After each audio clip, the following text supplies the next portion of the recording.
What's up, YouTube? This is Big Mike. All right, in this video, I want to talk about Carmelo Anthony. It was a couple days ago I had made a video where I informed many of you that the Rockets were, in effect, planning on waiving Carmelo Anthony after the very brief 10-game experiment with him, which has been very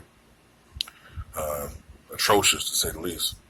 The Rockets have actually played better since Carmelo has not played due to, quote, illness. They look better. And that's one of the problems right now from this point forward, moving, when it involves Carmelo. Like, Trace McGrady recently stated that he thinks that for the sake of his legacy, Carmelo Anthony should consider retiring. Byron Scott told TMZ that he didn't think that there really was any room for Carmelo Anthony on any team right now. I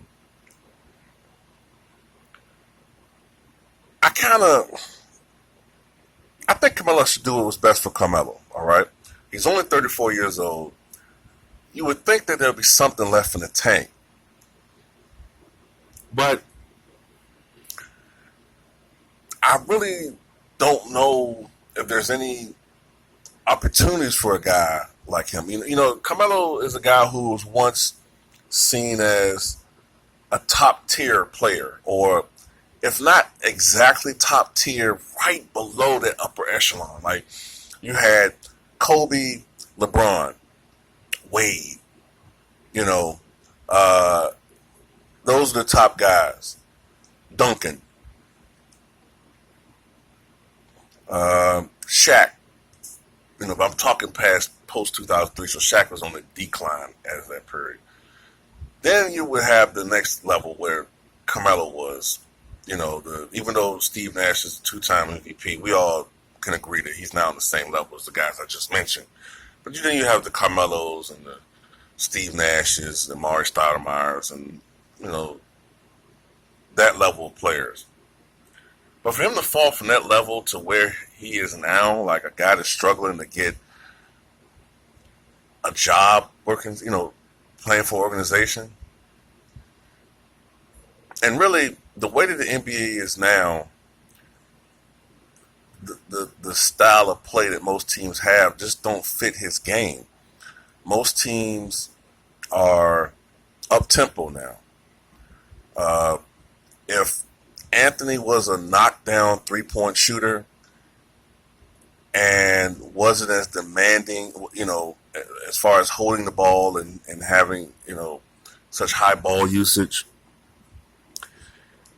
it would be more opportunities for him. If he was a Ray Allen type player, he could probably play until he was 38, 39 years old. But Anthony is at best an average three-point shooter who's very streaky and can have, I think he's only a 35% career three-point shooter.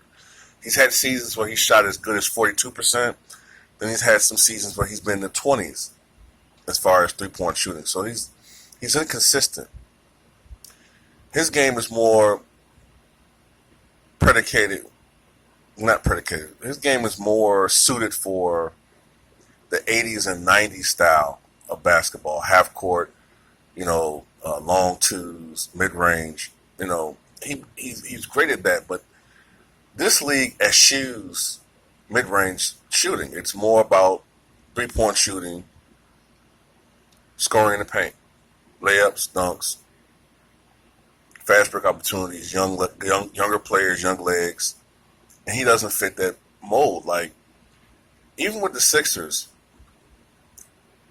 I think the Sixers are starting to, for a long time I always criticized the Sixers for being behind in the three-point revolution because they didn't have a lot of knockdown three-point shooters. And I've read that they're trying to reacquire Kyle Korver, who once played for the organization. They're trying to shore up their three-point shooting. And Carmelo is really not, in my opinion, a great consistent three-point shooter. And he doesn't really fit into the system for most teams. And I don't know if there's any teams out there right now who will be willing to sign him.